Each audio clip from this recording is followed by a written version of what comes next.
ಎಲ್ರಿಗೂ ನಮಸ್ಕಾರ. ನಾನು ಇವತ್ತಿನ ವಿಡಿಯೋದಲ್ಲಿ ನಾವು ಪ್ರತಿಯೊಬ್ಬರ ಜೀವನಕ್ಕೂ ತುಂಬ ಮುಖ್ಯವಾದಂಥ ಒಂದು ವಿಷಯದ ಬಗ್ಗೆ ಮಾತಾಡೋಣ.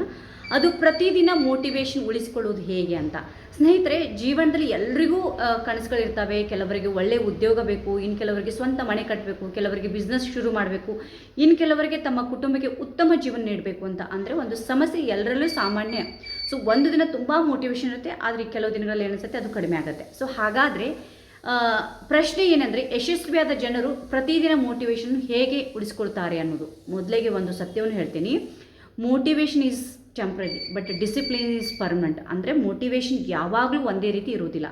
ಸೊ ಕೆಲವೊಮ್ಮೆ ನಾವು ಉತ್ಸಾಹದಿಂದ ಇರ್ತೇವೆ, ಇನ್ನು ಕೆಲವೊಮ್ಮೆ ಏನಾಗುತ್ತೆ ಬೇಸರ ಆಗಿರ್ತೀವಿ. ಸೊ ಅಂದರೆ ಡಿಸಿಪ್ಲಿನ್ ಇದ್ದರೆ ಮೋಟಿವೇಶನ್ ಇಲ್ಲದ ದಿನಗಳಲ್ಲೂ ನಾವು ಕೆಲಸ ಮಾಡ್ತೀವಿ. ಉದಾಹರಣೆಗೆ ಪರೀಕ್ಷೆಗೆ ಓದುತ್ತಿರುವಂಥ ಒಂದು ವಿದ್ಯಾರ್ಥಿಯನ್ನು ತೆಗೆದುಕೊಳ್ಳಿ. ಅವನಿಗೆ ಪ್ರತಿದಿನ ಓದಲು ಮೋಟಿವೇಶನ್ ಇರಲಿಕ್ಕಿಲ್ಲ, ಆದರೆ ಅವನು ತನ್ನ ಗುರಿಯನ್ನು ನೆನಪಿಸಿಕೊಂಡು ಓದ್ತಾನೆ. ಅದೇ ಡಿಸಿಪ್ಲಿನ್. ಎರಡನೇ ವಿಷಯ, ನಿಮ್ಮ ವೈ ಅನ್ನು ಕಂಡುಹಿಡ್ಕೊಳ್ರಿ.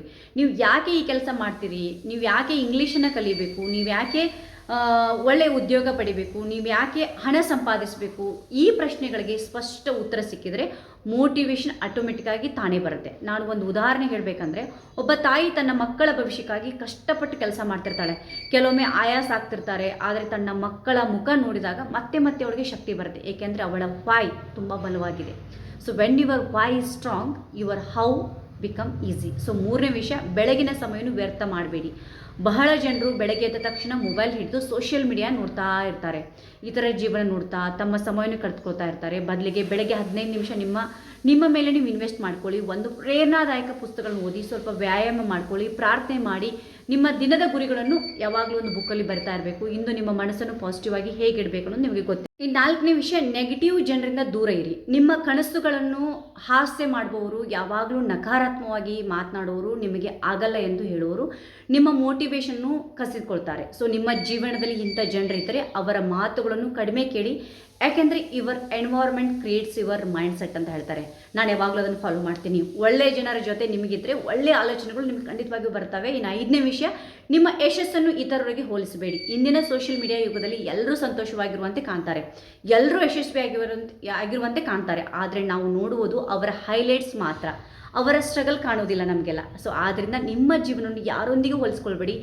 ನಿಮಗಿಂತ ಇಂದು ಉತ್ತಮವಾಗಲು ಪ್ರಯತ್ನಿಸ್ಕೊಳ್ಳಿ. ಅದೇ ನಿಜವಾದ ಯಶಸ್ಸು ಅಂತ ನಾನು ನಂಬಿದ್ದೀನಿ. 6ನೇ ವಿಷಯ, ಸಣ್ಣ ಸಣ್ಣ ಗೆಲುವುಗಳನ್ನು ಆಚರಿಸಿ. ಕೆಲವರು ದೊಡ್ಡ ಯಶಸ್ಸು ಸಿಗುವವರೆಗೂ ಸಂತೋಷ ಪಡುವುದೇ ಇಲ್ಲ, ಅದು ದೊಡ್ಡ ತಪ್ಪು. ಇಂದು ನೀವು ಹೊಸದಾಗಿ ಏನಾದರೂ ಕಲ್ತಿದ್ದೀರಾ, ಒಂದು ಪುಸ್ತಕ ಅಧ್ಯಾಯ ಮುಗಿಸಿದ್ದೀರಾ, ಒಂದು ಇಂಟರ್ವ್ಯೂಗೆ ಅಟೆಂಡ್ ಮಾಡಿ ಬಂದಿದ್ದೀರಾ, ಅದನ್ನು ಸೆಲೆಬ್ರೇಟ್ ಮಾಡ್ಕೊಳ್ಳಿ. ಸಣ್ಣ ಗೆಲುವುಗಳು ದೊಡ್ಡ ಗೆಲುವುಗಳಿಗೆ ದಾರಿ ಮಾಡಿಕೊಡ್ತವೆ. ಸೊ ಇನ್ನು 7ನೇ ವಿಷಯ ಏನಂದರೆ, ಫೇಲ್ಯೂರ್ಸನ್ನು ಒಪ್ಪಿಕೊಳ್ಳಿ. ಯಾವಾಗಲೂ ತಿಳ್ಕೊಳ್ಳಿ, ಸೋಲನ್ನೋದು ಒಂದು ಅಂತ್ಯ ಅಲ್ಲ. ಸೋಲು ಅಂದರೆ ಹೊಸ ಪಾಠ. ಇಂದು ನೀವು ವಿಫಲರಾದರೆ ನಾಳೆ ನಿಮ್ಮ ಜೀವನ ಮುಗಿದಿದೆ ಅಂದಲ್ಲ. ಯಶಸ್ವಿಯಾದ ಪ್ರತಿಯೊಬ್ಬ ವ್ಯಕ್ತಿ ಹಿಂದೆ ಹಲವಾರು ಸೋಲುಗಳಿರ್ತವೆ. ಸೊ ಥಾಮಸ್ ಎಡಿಸನ್ ನೋಡಿ, ಸಾವಿರಾರು ಪ್ರಯತ್ನಗಳ ನಂತರ ಯಶಸ್ಸು ಕಂಡವರು. ಇನ್ನು ಅಮಿತಾಬ್ ಬಚ್ಚನ್ ನೋಡಿ, ಅವರಿಗೆ ಆರಂಭದಲ್ಲಿ ಅನೇಕ ನಿರಾಕರಣೆಗಳು ಬಂದಿದ್ವು, ಆದರೆ ಅವರು ಕೈ ಬಿಡಲಿಲ್ಲ. ಅದಕ್ಕೆ ಅವರು ಇಂದು ಯಶಸ್ವಿಯಾಗಿದ್ದಾರೆ.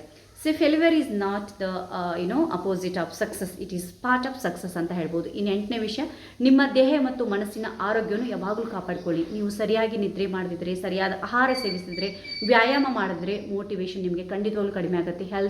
ಹೆಲ್ದಿ ಬಾಡಿ ಅಪ್ರೇಟ್ಸ್ ಹೆಲ್ದಿ ಮೈಂಡ್ ಅಂತ ಹೇಳ್ತಾರೆ. ಆದ್ದರಿಂದ ದಿನಕ್ಕೆ ಕನಿಷ್ಠ 30 ನಿಮಿಷ ನಡೆಯಿರಿ ಅಥವಾ ವ್ಯಾಯಾಮ ಮಾಡ್ಕೊಳ್ಳಿ. 9ನೇ ವಿಷಯ, ಪ್ರತಿದಿನ ಏನಾದರೂ ಹೊಸದನ್ನು ಕಲಿಯಿರಿ.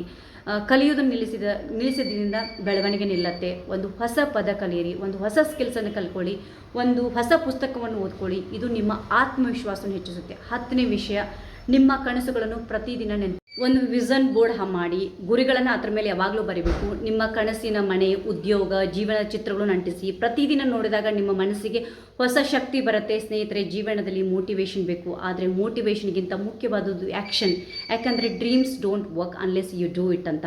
ನೀವು ಎಷ್ಟು ದೊಡ್ಡ ಕನಸು ಕಂಡ್ರು ಕೆಲಸ ಮಾಡಿದರೆ ಫಲ ಸಿಗೋದಿಲ್ಲ. ಪ್ರತಿದಿನ ಒಂದು ಸಣ್ಣ ಸಣ್ಣ ಹೆಜ್ಜೆ ಇಟ್ಕೊಳ್ಳಿ, ಒಂದು ಪುಟಗಳನ್ನು ಓದಿ, ಒಂದು ಹೊಸ ವಿಷಯ ಕಲಿಯಿರಿ, ಒಂದು ಒಳ್ಳೆಯ ಕೆಲಸ ಮಾಡಿ, ಒಂದು ತಪ್ಪು ಮಾಡ್ತಾರೆ ಸರಿಪಡಿಸ್ಕೊಳ್ಳಿ. ಒಂದು ಸಣ್ಣ ಸಣ್ಣ ಹೆಜ್ಜೆಗಳೇ ಒಂದು ದಿನ ನಿಮ್ಮ ದೊಡ್ಡ ಯಶಸ್ಸಿನಂತ ಕರೆದೊಯ್ತವೆ.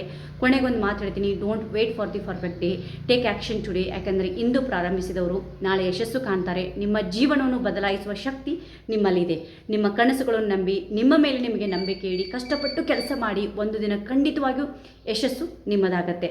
ಸೊ ನಾನು ಭಾರತಿ, ಈ ವಿಡಿಯೋ ನಿಮಗೆ ಇಷ್ಟವಾಗಿದ್ದರೆ ಲೈಕ್ ಮಾಡಿ, ಶೇರ್ ಮಾಡಿ, ಸಬ್ಸ್ಕ್ರೈಬ್ ಮಾಡೋದನ್ನು ಮರಿಬೇಡಿ. ಮತ್ತೆ ಮತ್ತೊಂದು ಉತ್ತಮ ವಿಷಯದೊಂದಿಗೆ ಭೇಟಿಯಾಗೋಣ. ಧನ್ಯವಾದಗಳು.